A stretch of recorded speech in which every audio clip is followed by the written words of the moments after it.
Good morning, you're watching DD India and I'm Preeti presenting this edition of News on the Hour, a show which we get for you every morning to make sure that you keep yourself abreast with everything that's making it to the headlines. We'll get you sports updates, business updates, national, international updates, enough to keep you engaged for the next 1 hour. First, we get to the top stories. IAEA says Ukraine's Zaporizhzhia nuclear power plant receives power from the national grid once again. Development comes almost 2 weeks after the nuclear facility was cut off from the national grid.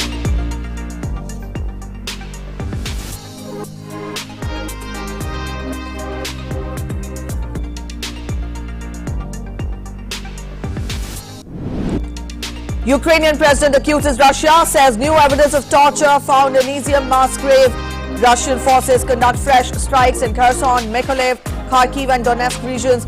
Russian ministry in fact says Ukrainian forces carried out unsuccessful offensive near Pravda in Kherson.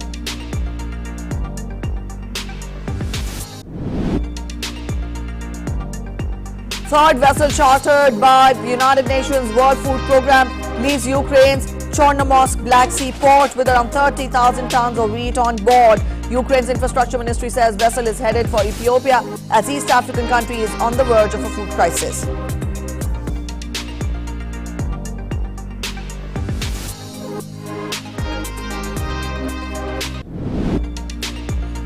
External Affairs Minister Dr S Jaishankar to embark on an 11-day visit to the US to attend the 77th session of the UN General Assembly.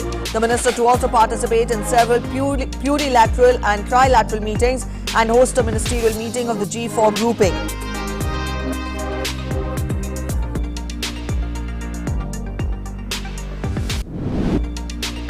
World's largest coastal cleanup campaign culminates in Mumbai on the occasion of International Coastal Cleanup Day.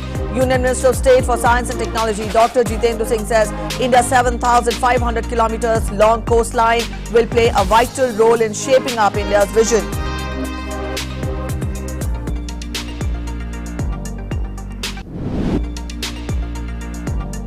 In sports, in Chennai Open women's singles, Czech teenager Linda Fruhvirtova rallies from a set down to beat Argentina's Nadia Podoroska to reach her maiden WTA Tour event final. She will take on Magda Linette in the Summit Clash today.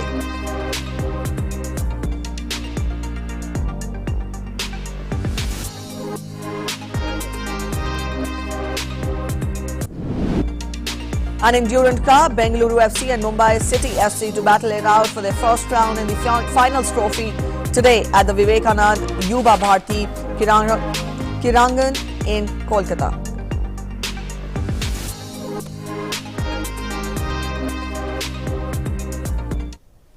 Alright, those are the top stories. Let's get to the news in detail now. Ukraine's Zaporizhzhia nuclear power plant is once again receiving electricity directly from the national grid after engineers repaired one of its 4 main external power lines. All the power lines were damaged during the conflict, with the last operating reactor shut down on 11th of September. Even though the 6 reactors at the plant, that is Europe's biggest nuclear power plant, have been shut down, the fuel in them still needs cooling to avoid a potentially catastrophic meltdown. The plant therefore needs electricity to pump water through the reactor's core. The IAEA says the situation of the plant has improved but remains precarious. Also, the plant is held by Russian forces but continues to be operated by its Ukrainian personnel. A secure off-site power supply from the grid and backup power supply systems are essential for ensuring nuclear safety and preventing a nuclear accident even when the reactors are no longer operating. This requirement is among the 7 indispensable nuclear safety and security pillars that IAEA Director General Rafael Grossi outlined at the beginning of the conflict. To help stabilize the situation, the Director General has initiated consultations with the relevant parties aimed at the urgent establishment of a nuclear safety and security protection zone at the power plant.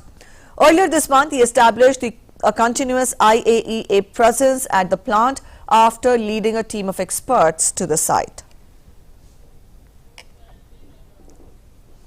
Now we get you updates from the war zone in Ukraine. Days after the revelation of the mass graves in the recaptured town of Izium, Ukrainian emergency workers continue to dig more bodies from a wooded burial site. Now earlier, Ukraine claimed hundreds of people are buried at the site in the retaken town, including 17 Ukrainian servicemen. Similar mass graves of Ukrainian soldiers and civilians were also discovered in Bucha and Mariupol as well.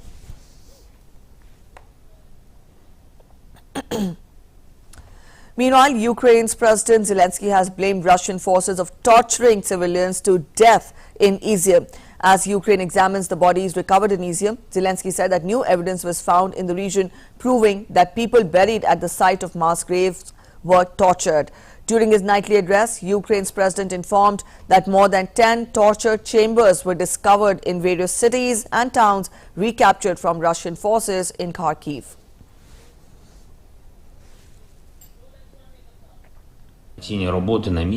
Exhumation works continued in Izium, Kharkiv region. At the located mass burial site, examinations of the bodies are being conducted. New evidence of the torture used against the people buried there has been found. In liberated areas of Kharkiv region, there have been more than 10 torture chambers found in various cities and towns. Meanwhile, Ukrainian authorities continued demining in the recaptured city of Izium. Demining experts examined a site of Russian military vehicle destruction where unexploded ordnance was scattered around the road. Alexei Sokolov, a demining expert, informed that the ordnances were seen at several locations.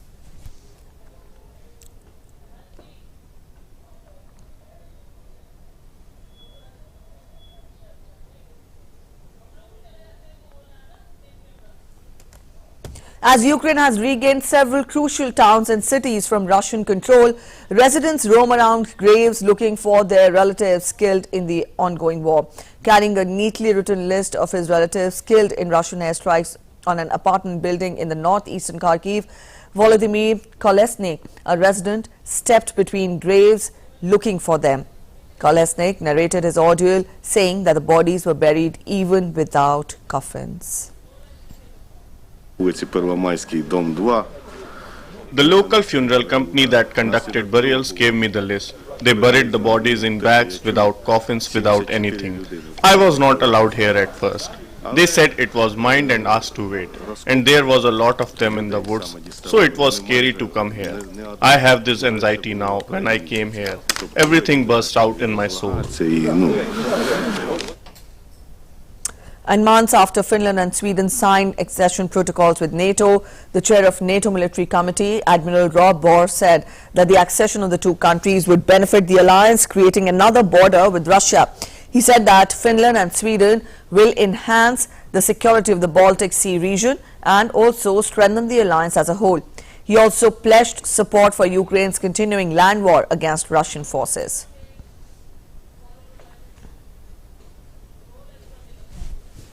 News for NATO is that we get extra territory to defend as an alliance, and we get a long border with Russia. But we get also Finland and Sweden's armed forces that are very capable to help us to defend that extra territory and to defend that longer border.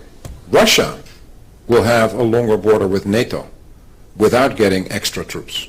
So I think the accession of Finland and Sweden is beneficial for the alliance and is creating more of a problem for Russia, actually. Although we are not attacking Russia, we are a defensive alliance and we have no intentions whatsoever to attack Russia.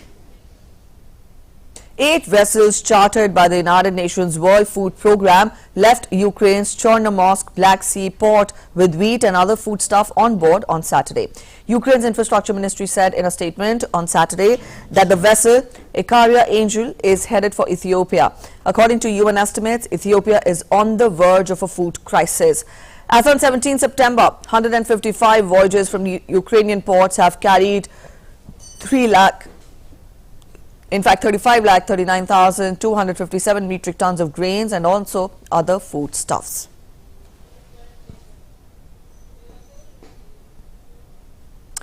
Russian and Ukrainian forces continue to engage in fierce battle. French-Russian shelling, in fact, fresh Russian shelling in eastern Ukrainian city of Donetsk has killed at least 4 people. The mayor of the city, controlled by pro-Russian forces, Alexei Kalemzin, said that the fragments of French-made howitzer shells were found. Also, the residents in the region informed that there were 10 loud explosions. On the same day, soldiers launched mortars at Ukrainian forces in the Avdiivka region.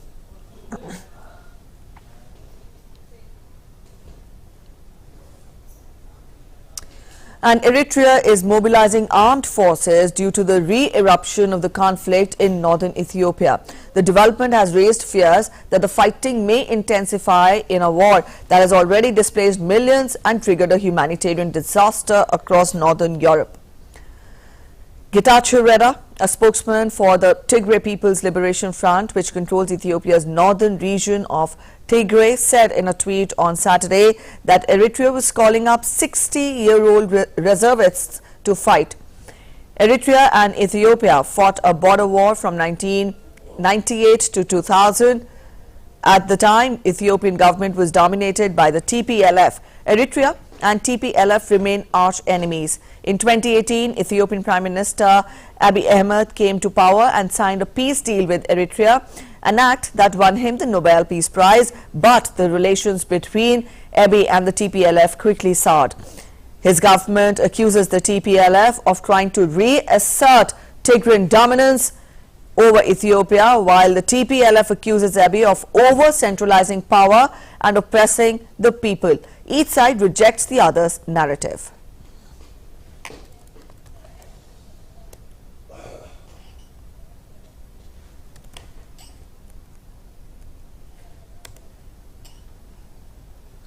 After recent escalation of standoff between Armenia and Azerbaijan, U.S. House of Representatives Speaker Nancy Pelosi arrived in Yerevan on Saturday.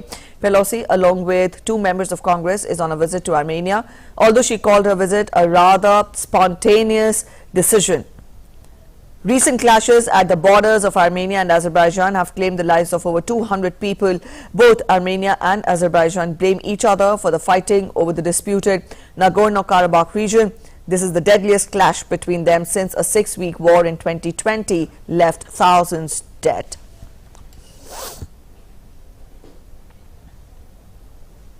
Queen Elizabeth's funeral will take place in London on 19 September, that is tomorrow. A host of world leaders, royalty and dignitaries will attend the funeral. Rehearsals for the state funeral procession at Windsor took place early on Saturday. US President Joe Biden, Prime Minister Anthony Albanese of Australia, Emperor and Empress of Japan and President Draupadi Murmu of India are set to attend the funeral. World leaders have begun gathering in London from Saturday for the funeral of Queen Elizabeth II. Police are mounting Britain's biggest ever security operation for Monday's funeral, as hundreds of dignitaries, including US President Joe Biden, are set to jet in. The state funeral, to be attended by nearly 100 presidents and heads of government, is likely to be one of the biggest ceremonial events ever held in Britain. King Charles will hold an official state event on Sunday to meet the dignitaries who will attend the funeral. Rehearsals for the state funeral procession at Windsor took place overnight early on Saturday. The Queen's funeral will be one of the grandest ceremonies ever seen in the British capital, involving thousands from the military and with details overseen by the monarch before her death. As preparation for the Queen's funeral is gaining pace, delegations from around the world have started arriving in London ahead of the state funeral on Monday. Australia's Prime Minister Anthony Albanese joined thousands of members of the public filing past the coffin of Queen Elizabeth II on Saturday.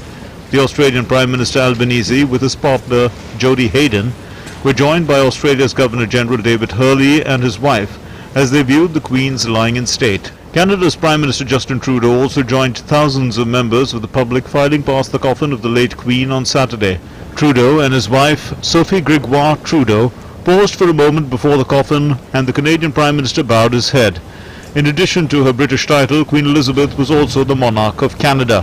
From India, President Draupadi Murmu will attend the funeral of the late Queen in UK. Meanwhile, mourners continued their solemn march to see Queen Elizabeth lying in state in London on Saturday morning despite long waiting time and chilly conditions.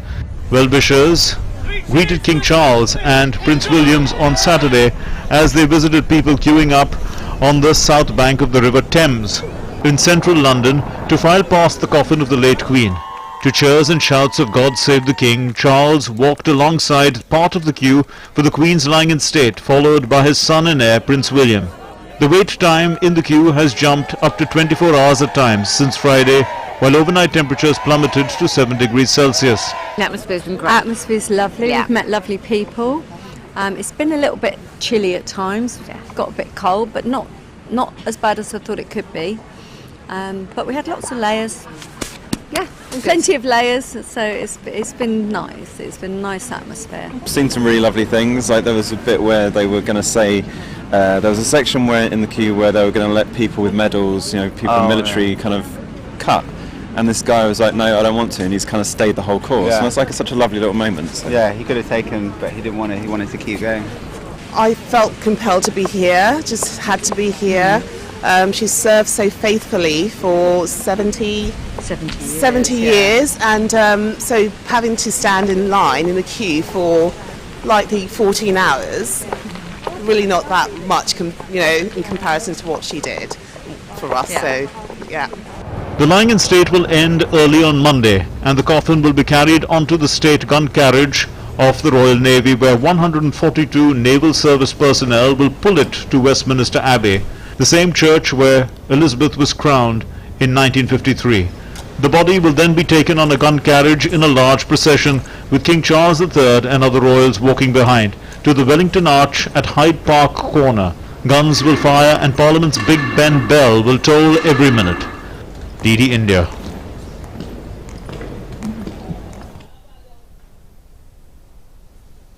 President Joe Biden and his wife, Dr. Jill Biden, arrived in London on Saturday to attend Queen Elizabeth II's funeral.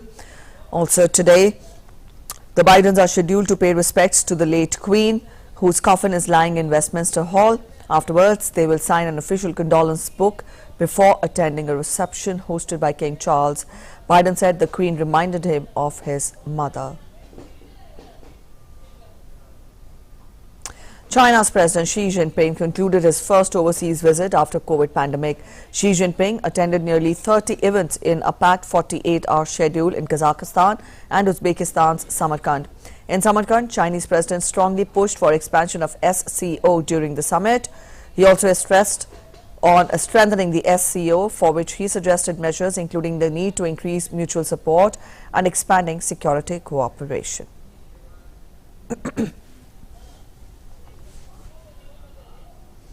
The world continues to bear the brunt of climate change. Wildfires, which impacted some countries of Europe, recently have come to haunt Bolivia. Meanwhile, Japan has stepped up its evacuation efforts before the landfall of Typhoon Nanmadol today. On the other hand, Puerto Ricans and Haitians are gearing up to deal with Tropical Storm Fiona. Italy is also reeling under the storm aftermath, while Pakistan has already witnessed catastrophic floods and is staring at a second disaster. We get to all this in the report ahead. In Bolivia, wildfires have destroyed over 700 hectares in southern department of Tarija. Firefighters, volunteers and local government workers have been working together to contain the fires and extinguish the flames. Helicopters were also deployed to help control the fire. Since the beginning of the year, over 9 lakh hectares of forests have been destroyed in Santa Cruz, Tarija and Chiquisaca departments. The wildfires put a risk on vegetation and animals such as military macaws, parrots, monkeys and toucans, as the mayor of Yaquiba, Carlos Edward Bruce, said. Nearly 2 million people in Japan have been asked to seek shelter before Typhoon Nanmadol, as the weather agency issued a rare special warning about the powerful storm, which is expected to make landfall today. Level 4 evacuation instructions, the second highest, were in place for people in Kagoshima, Kumamoto and Miyazaki in the southern Kyushu region. The move came as Japan Meteorological Agency issued its highest alert for the Kagoshima region, a warning that comes when it forecasts conditions as seen only once in several decades. Puerto Ricans prepared on Saturday for the approaching Tropical Storm Fiona, which is expected to become a Category 1 hurricane. Tropical Storm Fiona gained strength on Saturday as it headed towards Puerto Rico. prompting the National Hurricane Center to issue a hurricane warning and alerts for life-threatening floods and mudslides for the US territory and watches for the US Virgin Islands. Heavy rains from Fiona were also due to spread to the Dominican Republic today and to the Turks and Caicos Islands tomorrow night. Fears about the approach of Tropical Storm Fiona is also impacting Haitians. Country's weathermen have decided to place Haiti under a yellow alert due to the Tropical Storm Fiona. The storm could bring gusts of up to 85 meters per hour.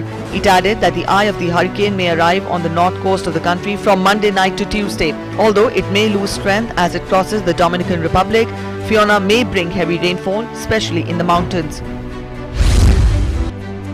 The death toll from storms that lashed Italy rose to 11 on Saturday. Meanwhile, 2 people are still missing.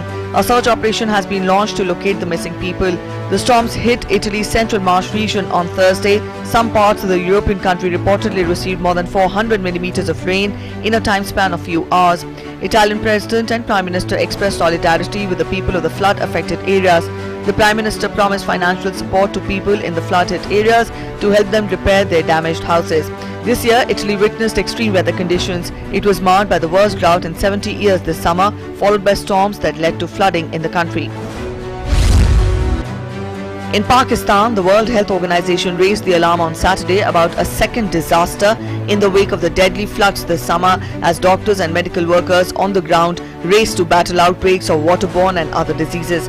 The floodwaters started receding this week in the worst hit provinces, but many of the displaced, now living in tents and makeshift camps, increasingly face the threat of gastrointestinal infections, dengue fever and malaria, which are on the rise.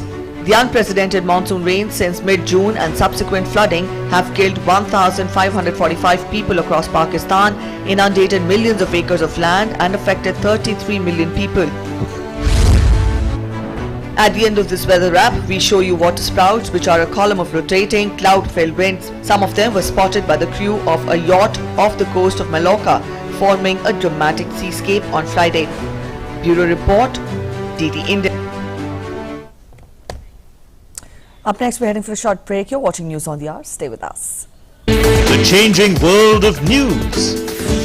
Headlines that you wake up to. News that shapes your day. Stories that matter to you.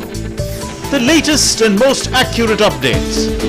A fresh start to a new day. The Breakfast News, Monday to Friday, 8 a.m. on DD India. Namaste India. Namaste land. Marhaban ila al-Hind. Zari India. Salam India. Namaste India. Namaskar Bharata. Nous sommes l'Inde. نحن هنود. India. Ma Hindi Hasti. Hindian. Salam Hindustan. We are India.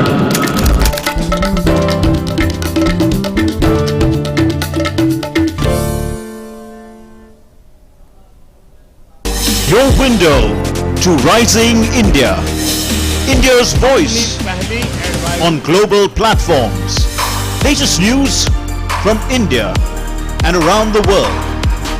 In-depth analysis of global headlines. Watch DD India in your country. Available for downlink in Central Asian countries.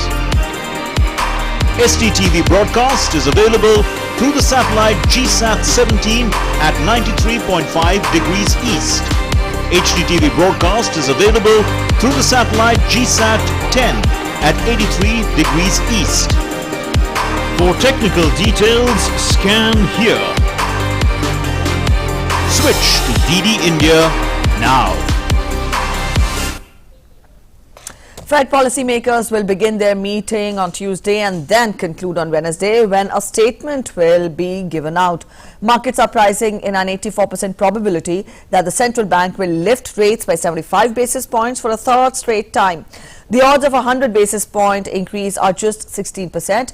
The Fed funds rate currently sits at 2.25% to 2.5%. Experts believe that with the economy witnessing weak sentiments and also prices rising, an economic slowdown is impending. However, any crisis can be averted if the consumer tightens the belt and keeps up the buying momentum. It is to be noted that inflation edged down to 8.3% in August from 8.5% in July, but it's still near 40-year high and well above the central bank's target of 2%.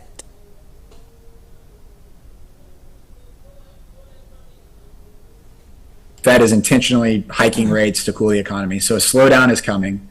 I think the consumer position, the consumer cash cushion, the strength of the labor market, the low debt to income ratios that we see in aggregate, I think all those things taken together put the U.S. consumer in a position that they've not really, a position of strength that they've not necessarily been in, leading into past slowdowns, into past recessions. In 2007, 2008, consumer debt, adjustable rate consumer debt, the housing, like that was all big factors in the crisis, and it's why it kind of compounded on itself and spiraled.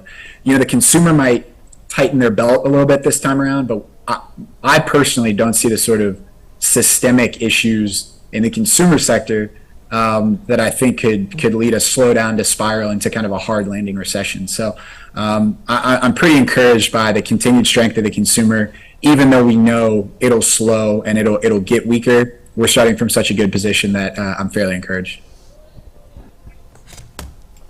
This is a meeting of the Fed where, in addition to a press conference, the Fed will share policymakers' economic projections called the Summary of the Economic Projections. As part of a package of economic forecasts, this will provide some insight into the level of interest rate for the year end 2022 and beyond, as well as where Fed sees inflation trending. Earlier, Fed Reserve, in a press release after July 27th meeting, said recent indicators of spending and production have softened. Nonetheless, job gains have been robust in recent months and the unemployment rate has remained low. Inflation remains elevated, reflecting supply and demand imbalances relating to the pandemic, higher food and energy prices, and broader price pressures. Russia's war against Ukraine is causing tremendous human and economic hardship. The war and related events are creating additional upward pressure on inflation and are weighing on global economic activity. The committee is highly attentive to inflation risks. All right, let's get to updates back home now. Prime Minister Narendra Modi on Saturday launched the National Logistics Policy in New Delhi. Speaking on the occasion, the Prime Minister called it a significant step towards making India a developed country. He said that in India, which has become the 5th largest economy in the world, things are changing rapidly. Referring to yesterday's release of cheetah, the Prime Minister the same day said that everybody wants that luggage should move quickly like a cheetah, and he also said that policy is a beginning, policy plus performance is equal to progress. Prime Minister Narendra Modi on Saturday launched the National Logistics Policy, which aims to improve competitiveness of Indian goods, enhancing economic growth and increasing employment opportunities. Prime Minister called the launch of the National Logistics Policy a significant step in fulfilling the plan of India being a developed country. Prime Minister noted that in India, which has become the 5th largest economy in the world, things are changing rapidly. Prime Minister said the National Logistics Policy will bring new energy to all the sectors. He said that policy is a beginning and policy plus performance is equal to progress.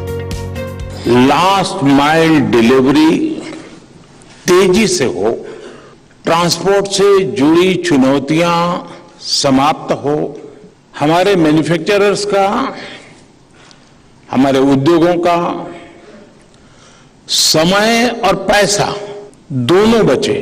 उसी प्रकार से हमारा जो agro product है, विलंब के कारण उसकी जो बर्बादी होती है, उससे हम कैसे मुक्ति प्राप्त करें, इन सारे विषयों का समाधान खोजने का एक निरंतर प्रयास चला है और उसी का एक स्वरूप है आज national logistic policy. He also underlined the importance of a unified tax system like GST in smoothing the issues of the logistics sector. Prime Minister said that from 13 to 14% logistics cost, we should all aim to bring it to single digit as soon as possible. 13-14% की logistic cost के level को हमें जल्द से जल्द हम सब ने मिल करके उसको सिंगल डिजिट में लाने का लक्ष्य रखना ही चाहिए। अगर हमें ग्लोबली कॉम्पिटिटिव होना है तो ये एक प्रकार से लो हैंगिंग फ्रूट है जी। हमारे एफर्ट्स मात्र से, एफिशिएंसी मात्र से, कुछ नियमों का पालन करने मात्र से हम 13-14% से सिंगल डिजिट में आ सकते हैं जी। The Prime Minister pointed out that the total capacity of Indian ports has increased significantly and the average turnaround time of container vessels has come down from 44 hours to 26 hours. Dedicated freight corridor, उस काम में अभूतपूर्व तेजी लाने का हमने प्रयास किया है। आज भारतीय पोर्ट्स की टोटल कैपेसिटी में काफी वृद्धि हुई है। कंटेनर वेसल का औसत टर्न अराउंड 44 आवर 44 घंटे से अब वो घट करके 26 घंटे पर आया गया है। वाटरवेज के जरिए हम इको फ्रेंडली और कॉस्ट इफेक्टिव ट्रांसपोर्टेशन कर पाए, इसके लिए देश में अनेकों नए वाटरवेज भी बनाए जा रहे हैं। एक्सपोर्ट में मदद मिले, इसके लिए देश में करीब करीब 40 एयर कार्गो टर्मिनल्स भी बनाए गए हैं। Stressing the need to adopt technology to strengthen the logistics sector, the Prime Minister said that the government has worked towards initiatives like paperless EXIM trade process through e-Sanchit, faceless assessment for customs, provisions for e-way bills, FASTag, etc. that have greatly increased the efficiency of the logistics sector. The policy is aimed at promoting seamless movement of goods and enhancing the competitiveness of the industry. Its main focus lies on areas such as process re-engineering, digitization and multi-modal transport. DD India. Prime Minister virtually addressed an industrial training institute convocation attended by 4 million students on Saturday. In the address, the Prime Minister highlighted that the government has opened 5,000 new ITIs in India. He laid emphasis on the efforts of the government for encouraging skill development. The convocation was held on the occasion of the birth anniversary of Lord Vishwakarma.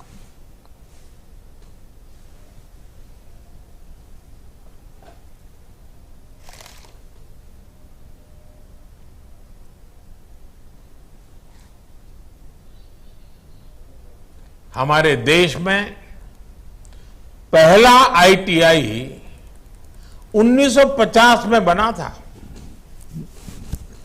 इसके बाद के 7 दशकों में करीब करीब 10,000 ITI बने। हमारी सरकार के 8 वर्षों में देश में करीब करीब 5,000 नए आईटीआई बनाए गए हैं। बीते 8 वर्षों में आईटीआई में 4 लाख से ज्यादा नई सीटें भी जोड़ी गई हैं। इसके अलावा देश भर में national skill training institutes, Indian institute of skills और हजारों स्किल डेवलपमेंट सेंटर्स भी खोले गए हैं। स्कूल स्तर पर स्किल डेवलपमेंट को बढ़ावा देने के लिए सरकार 5,000 से ज्यादा स्किल हब्स भी खोलने जा रही है। देश में जो नई राष्ट्रीय शिक्षा नीति लागू की गई है, उसमें भी एक्सपीरियंस बेस्ड लर्निंग को बढ़ावा दिया जा रहा है। Prime Minister also highlighted the need for skilling, reskilling and upskilling. He underscored the rising demand for skilled people across the different sectors. बीते कुछ समय में हमारे आईटीआई पास आउट्स को वर्ल्ड स्किल्स कॉम्पिटिशन्स में कई बड़े पुरस्कार मिले हैं। जब किसी युवा के पास पढ़ाई की शक्ति के साथ ही स्किल की शक्ति भी होती है, तो उसका आत्मविश्वास अपने आप बढ़ जाता है। युवा जब स्किल के साथ सशक्त होकर निकलता है, तो उसके मन में ये विचार भी होता है कि कैसे वो अपना काम शुरू करे। स्वरोजगार की इस भावना को सहयोग देने के लिए आज आपके पास बिना गारंटी लोन दिलाने वाली मुद्रा योजना, स्टार्टअप इंडिया और स्टैंड अप इंडिया जैसी योजनाओं की ताकत भी है। लक्ष्य सामने है, आपको उस दिशा में आगे बढ़ना है। Prime Minister also said that there is a surge in demand of ITIs in the Indian Army. He added that development of new technology is bringing about a grassroots change in rural economy. अब हमारी सेना में ITI से technical training लेकर निकले युवाओं की भर्ती के लिए विशेष प्रावधान है। यानी अब ITI से निकले युवाओं का सेना में भी उनको मौका मिलेगा। जब देश हर गांव तक ऑप्टिकल फाइबर पहुंचा रहा है, लाखों कॉमन सर्विस सेंटर खोल रहा है, तो ITI से पढ़कर निकले छात्र छात्राओं के लिए गांवों में भी ज्यादा से ज्यादा अवसर बन रहे हैं। गांव गांव में मोबाइल के रिपेयर का काम हो, खेती में नई टेक्नोलॉजी से जुड़े काम हो, ड्रोन से फर्टिलाइजर या दवा छिड़कने का काम हो, ऐसे अनेक नए तरह के रोजगार ग्रामीण अर्थव्यवस्था से जुड़ रहे हैं। इन संभावनाओं का हमारे युवाओं को पूरा लाभ मिले, इसमें ITIs का रोल बहुत अहम है। External Affairs Minister Dr S Jaishankar will begin his 11-day visit to the United States from today. During his stay, the minister will lead an Indian delegation to the high-level week at the 77th session of the United Nations General Assembly. The theme of the 77th UNGA is A Watershed Moment, Transformative Solutions to Interlocking Challenges. In keeping with India's strong commitment to reform multilateralism, the minister will host a ministerial meeting of the G4 comprising of India, Brazil, Japan and Germany. He will also take part in the high-level meeting of the L69 group on reinvigorating multilateralism and achieving comprehensive reform of the UN Security Council. The L69 group consists of developing countries from Asia, Africa, Latin America, Caribbean and small island developing states. It focuses on reforms of the UN Security Council.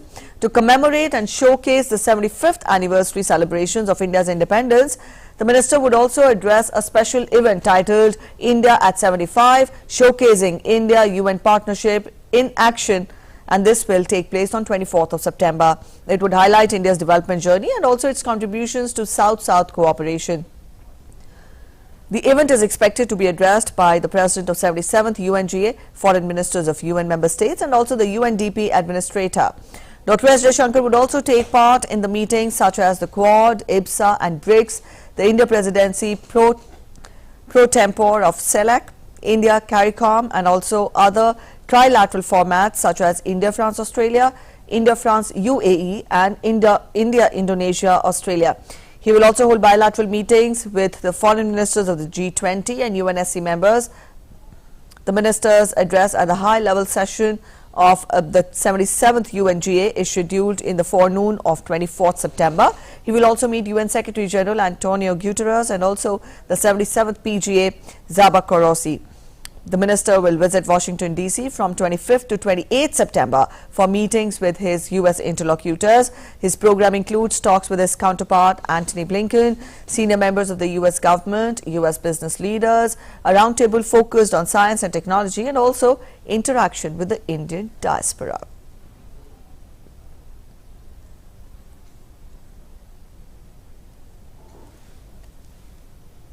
Union Minister of Commerce and Industry Piyush Goyal will begin his 2-day visit to Saudi Arabia from today. He will co-chair the inaugural ministerial meeting of the Economic and Investments Committee with the Minister of Energy of Saudi Arabia, Prince Abdul Aziz bin Salman. The two ministers are expected to discuss the progress made under various joint working groups of the Economic and Investment Committee. Both sides are expected to formulate plan of action for further strengthening bilateral cooperation in priority areas and also projects including the West Coast Refinery Project, Trans-Ocean Grid Connectivity, Grid Hydrogen, green hydrogen, food security, energy security and also pharmaceuticals among others. This ministerial committee is one of the two ministerial verticals established under the framework of the India-Saudi Arabia Strategic Partnership Council, which is headed at the highest level by Prime Minister of India and Crown Prince of the Kingdom of Saudi Arabia. Swachh Sagar, Surakshit Sagar. This campaign culminated in Mumbai on the occasion of International Coastal Cleanup Day, which was celebrated on Saturday. On the occasion, the world's largest coastal cleanup campaign was run in India. A total of 738 tons of waste was collected from 836 beaches by more than 137,000 volunteers working in over 10,000 organizations. The International Coastal Cleanup Day is celebrated every year on the third Saturday in September. This year in India, the government, along with voluntary organizations and local society, conducted a cleanliness campaign called Clean Coast, Safe Sea along India's entire coastline. Union Minister Jitendra Singh thanked the volunteers who took part in the campaign. He also highlighted the importance of the oceans and said that the campaign of cleanliness would continue. स्वच्छ भारत सुरक्षित भारत जो अभियान 75 दिन का 5 जुलाई से प्रारंभ हुआ था, आज उसका समापन हुआ और आज ही के दिन इंटरनेशनल कोस्टल क्लीनअप डे है जो हर वर्ष सितंबर मास की तीसरे शनिवार को मनाया जाता है और संयोगवश आज ही प्रधानमंत्री मोदी जी का जन्मदिन भी है। तो मैं तो ये कहूँगा कि विधाता का आशीर्वाद है हम पर और विधाता की ईश्वर की भी ये इच्छा है कि हमारा ये अभियान आगे भी जारी रहे और सफलतापूर्वक हम अपने समुद्र के बीच छिपी हुई अपार संपत्ति का सदुपयोग कर सके। जैसे मोदी जी ने डीप ओशन मिशन का आह्वान किया था, आने वाले समय में भारत की अर्थव्यवस्था में वो बहुमूल्य अपनी भूमिका निभा सके, उसी संकल्प को लेकर के भले ही अभियान औपचारिक तौर पर आज उसका समापन हो रहा है, लेकिन ये प्रयास निरंतर जारी रहेगा भारत के समुद्र तट को साफ रखने का। Up next, we're having a short break. When we come back, we'll get you all the sports updates. Stay with us. In your country. Available for downlink in Central Asian countries. STTV broadcast is available through the satellite GSAT 17 at 93.5 degrees east. HDTV broadcast is available through the satellite GSAT 10 at 83 degrees east. For technical details, scan here. Switch to DD India now. As the day unfolds and news and events take shape, we get you complete coverage of every news breaking in, tracking new developments as they happen. Midday Prime English, Monday to Friday, 2 p.m. on DD India.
Your window to rising India. India's voice on global platforms. Latest news from India and around the world. In-depth analysis of global headlines. Watch DD India in your country. Available for downlink in Middle East countries. STTV broadcast is available through the satellite GSAT 17 at 93.5 degrees east. HDTV broadcast is available through the satellite GSAT 10 at 83 degrees east. For technical details, scan here. Switch to DD India now.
Welcome back after the break. We get to the sports updates now. First up, Chennai Open 2022 WTA 250 tennis tournament.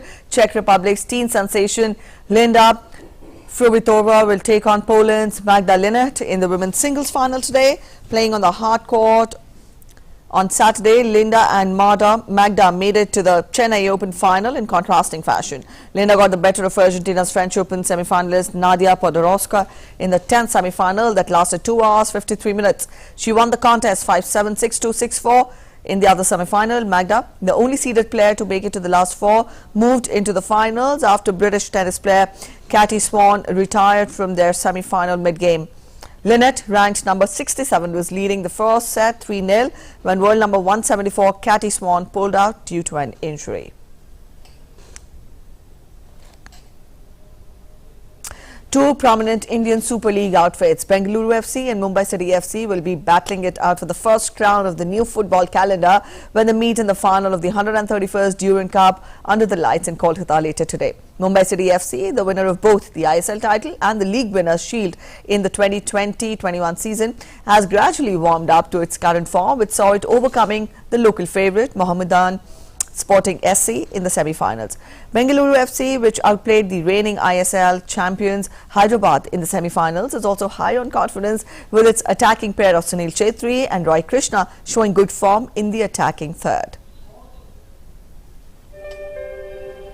The final of the Durand Cup 2022 will see Mumbai City FC take on Bengaluru FC in Kolkata today evening. Mumbai City FC secured their place in the final after overcoming Mohammedan SC 1-0 in a closely fought encounter thanks to a goal from Bipin Singh in the closing minutes of the game. Ahead of the final, head coach of Mumbai City Des Buckingham told the media that he expects an interesting fixture when the two informed teams go head-to-head. Bengaluru FC, on the other hand, made it through to the final, defeating Hyderabad FC 1-0, who went down after an own goal. The Blues have remained unbeaten throughout the tournament and will look to end their campaign with a laurel. Speaking about the final, Simon Grayson, Bengaluru FC's head coach, said the team will look to take all opportunities and that possession is not something to be concerned about in such a big game. The two sides have played each other on 10 occasions in the past, with Mumbai City having won 5 times to Bengaluru FC's 4, with one game ending in a draw. The most recent meeting between the two sides saw Bengaluru FC win the fixture 3-0. Bureau Report, DD India. Indian star wrestler Bajrang lost in the quarterfinals of the Wrestling World Championships on Saturday but returned into the medal contention. He entered the round of the 65 kg category. Bajrang, a two-time Commonwealth Games champion, lost to USA's 23-year-old Yanni Diakomilas in the 65 kg quarterfinal bout. He suffered the defeat by 10-0 due to technical superiority. However, the 28-year-old became active again as he entered the repechage round after his opponent reached the final. Bajrang will take on the winner of the bout between Vasken Tevanyan of Armenia and Bulgaria's Vladimir Dubov in his final bout today. Indian para-athlete Fatima Cartoon has scripted history by winning 2 medals at the 6th International Para-Athletics Meet organized in North Africa's Morocco. While Fatima won bronze in discus throw, she secured 4th position in javelin throw. With this, she has qualified for the 2024 Paris Paralympics, World Championships 2023 and the Asian Games. That's it in this edition of News on the Hour this morning. Thanks for watching. Bye-bye.